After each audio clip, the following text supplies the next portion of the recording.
So, my discussion for today is Module 10, Developmental Theories of Crime Causation. So, Developmental and Life Course Theories.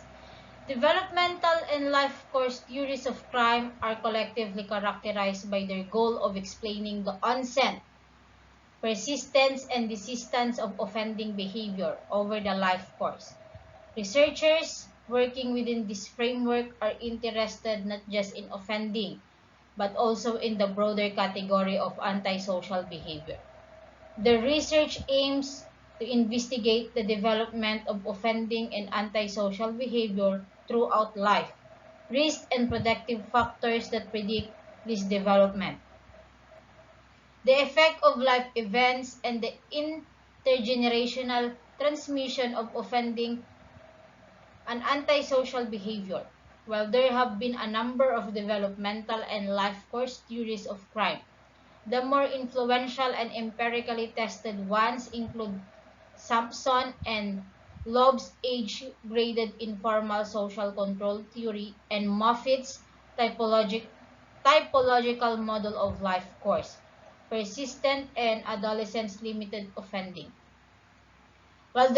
While developmental and life course criminology has come to view a single type of grouping of criminology, there are distinctions between the more sociological life course perspective and the more psychological development perspective.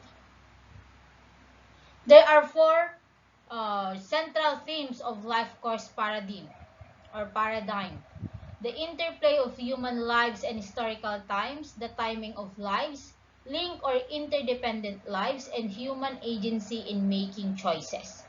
Therefore, the life course perspective within criminology focuses on the examination of criminal behavior within those contexts. Given its sociological origins, life course theoretical explanations tend to focus more on social processes and structures and their impact on crime. Developmental perspective within criminology tend to be more psychological in nature, and its theoretical explanation tend to focus more on individual characteristics and the impact of familiar process on the individual. So, yan yung sa developmental and life course theories. Okay? Kinakarakterize sila ng goal and they explaining the onset and persistence and desistance of offending behavior over their life course.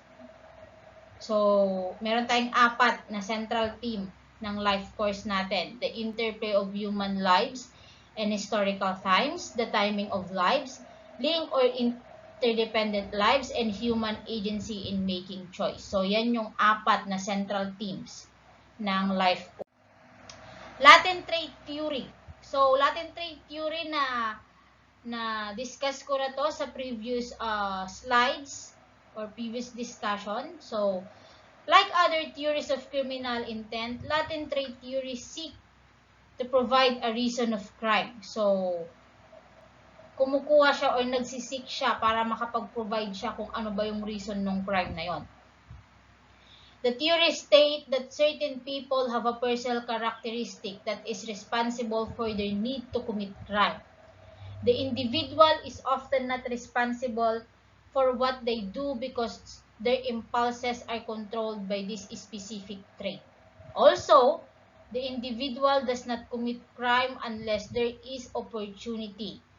This means that unless the individual is secure in the fact that they will be successful, they will not commit crime. So, the trait only prompts the individual to crime when the environmental conditions are right. So, ganon sa latent trait theory.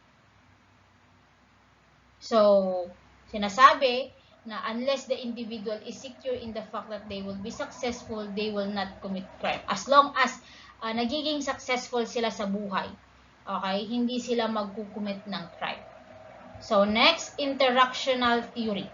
Interactional theory offers a broad explanation for the causes and consequences of involvement in antisocial behavior. First, When first proposed by Thornberry in 1987, it primarily focused on delinquency and drug use during adolescence and early adulthood. The theory proposed that delinquent behavior was caused by weak social bonds and involvement in delinquent networks, but that delinquency also had feedback effects to further weaken pro-social bonds and further embed the individual in deviant networks and belief system.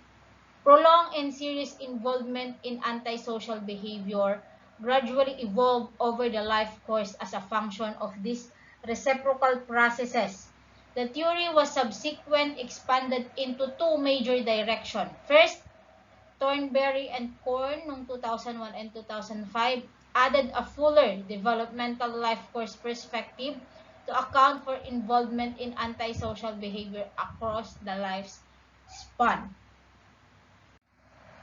So, number 4, age-graded life course theory. The state dependence theory of Samson and Liu assumes that the causal relationship between early delinquent of offending and later adult deviant behavior is not solely a product of individual characteristics.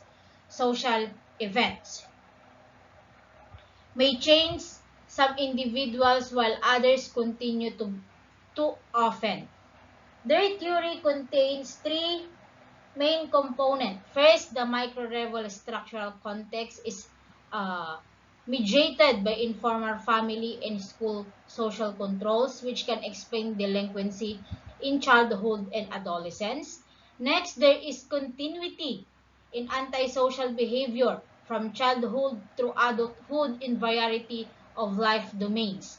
Finally, informal social bonds to family and employment during adulthood explain changes in criminality over the lifespan despite early childhood propensities.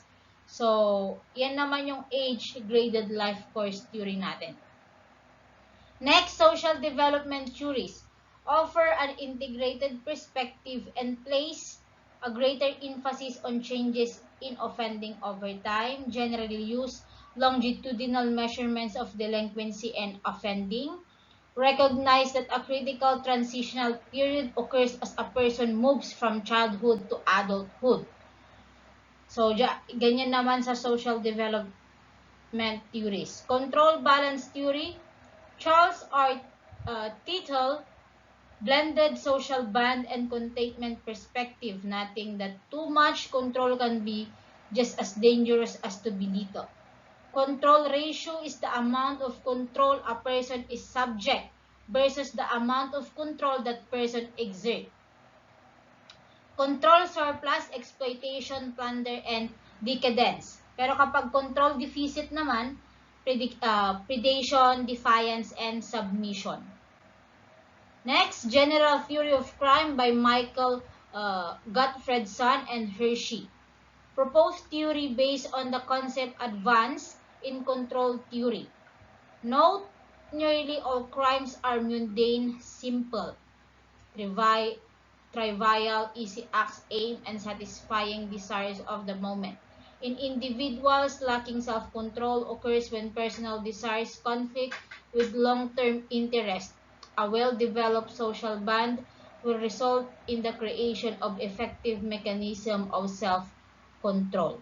So, ganyan naman sa general theory of crime. Next, differential coercion theory. Differential coercion theory is a theory in criminology that explains the relationship between coercion and the likelihood of committing a crime. So, dito sa differential coercion, ang pag-uusapan is between coercion and yung pag-commit ng crime. Developed by sociology professor Mark Colvin in the year 2000. The theory is based on the idea that juveniles who are exposed to negative experience in their homes and social lives are more likely to lack in certain social and psychological areas. This increases their chances of committing crime in the future. So, Once na nag-lack sila ng social and psychological areas, okay, this increases the chances of committing crime in the future. Definition of differential coercion. What is differential coercion? To better understanding this concept, we must first define the term in relation to the theory. Coercion is a force that causes actions out of fear or anxiety. The coercion can exist between individuals, for example, physical abuse in the home, or it can exist in larger social contexts, such as poverty, homelessness, or violent victimization in the streets. Differential in this context means varying inconsistency of exposure. Some juveniles might experience coercion only a few times in their daily life. It might only come from one source, or it might not be that serious. For others, it might be something they encounter daily and come from multiple aspects of their environment. So, yan naman yung differential.